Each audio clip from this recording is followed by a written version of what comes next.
গতি মানুষের কিভাবে নির্ধারণ হয় এবং মানুষের গতি কখন সঠিক হয়।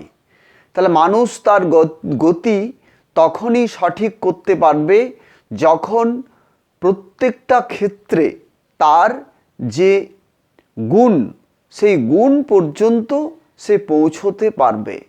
কিভাবে এটা হবে? মানুষের গতি বা জীবের গতি তিন দিকে হয়ে থাকে। কিভাবে?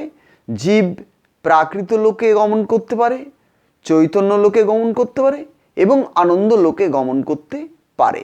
তাহলে এই যে ত্রিলোকে তার গতি রয়েছে, এই গতিটা সে নির্ধারণ করবে কিভাবে? তাহলে প্রাকৃত লোকের গতি কখন সঠিক হচ্ছে এটা তাকে প্রথমে বুঝতে হবে। তাহলে প্রাকৃত লোকের সঙ্গে মানুষের গতি কি উপায়ে নির্ধারিত হবে? উপায়টা হচ্ছে এই যে প্রকৃতির সঙ্গে ইন্দ্রিয়ের যে সম্পর্ক, এই সম্পর্কটা সঠিকভাবে তাকে প্রথমে বুঝতে হবে যে ইন্দ্রিয়ের দ্বারাই সে প্রকৃতিকে ভোগ করবে। তাহলে যদি ইন্দ্রিয়ের সঠিক ব্যবহার মানুষ করতে পারে, নিয়ন্ত্রিত ব্যবহার করতে পারে, তাহলে মানুষ তার প্রাকৃত মণ্ডলের যে গুণ রয়েছে সেই গুণকে সে সহজেই সঠিকভাবে উপলব্ধি করতে পারবে। ঠিক একইভাবে চৈতন্য লোকের যে স্থান এবং চৈতন্য লোকের যে গুণ এবং চৈতন্যের যে তার সঠিক যে বোধ, এই বোধটাও কেউ মানুষ লাভ করবে তার উপযুক্ত উপায়ের দ্বারা বা উপযুক্ত ব্যবস্থার দ্বারা কিংবা উপযুক্ত বিদ্যার দ্বারা। এরপর কি? মানুষের যে চরম গতি বা পরম গতি, সেই পরম গতি হচ্ছে আনন্দ লোক বা শান্তি লোক। তাহলে সেই লোকে মানুষ যখন পৌঁছবে তখনই মানুষ তার জীবনের যে সমস্ত ক্ষেত্রে সে বিশ্রাম পাবে, রেস্ট পাবে এবং শান্তি লাভ করবে। তাহলে এই যে ত্রিগতি, এই ত্রিগতি যদি মানুষ সঠিকভাবে লাভ করতে না পারে তখনই মানুষের দুর্গতি আসে। তাহলে মানুষ প্রাকৃত মণ্ডলে দুর্গতিতে জড়িয়ে পড়তে পারে অবিদ্যার কারণে, মানুষ চৈতন্য লোকে দুর্গতিতে জড়িয়ে পড়তে পারে অবিদ্যার কারণে, মানুষ আনন্দ লোকের যদি গতি সঠিক না বুঝতে পারে, উপলব্ধি করতে না পারে, সেখানেও মানুষ দুর্গতিতে জড়িয়ে পড়তে পারে। তাহলে মানুষের প্রতিটা ক্ষেত্রে যে তিনটা বিভাগ রয়েছে এবং এই তিন বিভাগের সঠিক গতি যদি সে উপলব্ধি করতে না পারে তাহলে মানুষের দুর্গতি প্রতি মুহূর্তে থেকে যাবে।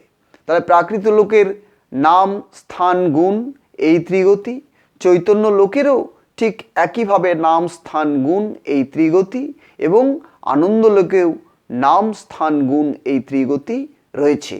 এই ত্রিগতি লাভের উপায় একমাত্র প্রাণী মানুষ, যার মধ্যে এই ব্যবস্থা রয়েছে।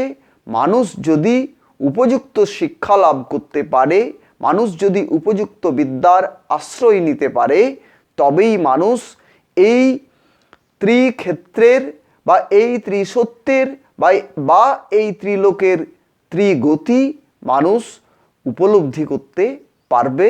তখনই মানুষ তার যথার্থ যে গতি, সেই গতিকে সে বুঝতে পারে এবং এই গতিকে যখন সে বুঝতে পারবে তখন তার প্রাকৃত লোকের সমস্ত কর্ম সঠিক হবে, নিখুঁত হবে, যথার্থ হবে।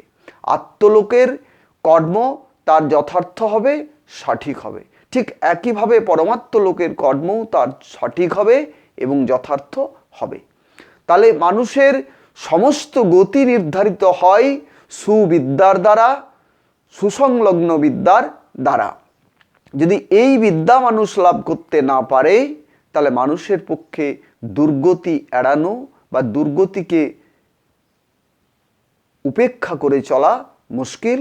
তখনই মানুষ দুর্গতির শিকার হয়ে যাচ্ছে এবং তার গুণের পরিবর্তে সে দোষ লাভ করছে এবং তখনই সে দুষ্ট বা তার মধ্যে যে দুষ্ট প্রভাব, সেই প্রভাব প্রকাশিত হচ্ছে। তখনই মানুষ তার বিপরীত যে গতি সেই বিপরীত গতিতেই মানুষ আবর্তিত হচ্ছে এবং এর ফলে তার জীবন চরম দুঃখের হচ্ছে, কষ্টের হচ্ছে এবং যন্ত্রণা, অকাল মৃত্যু সমস্ত ক্ষেত্রেই দেখা যাচ্ছে।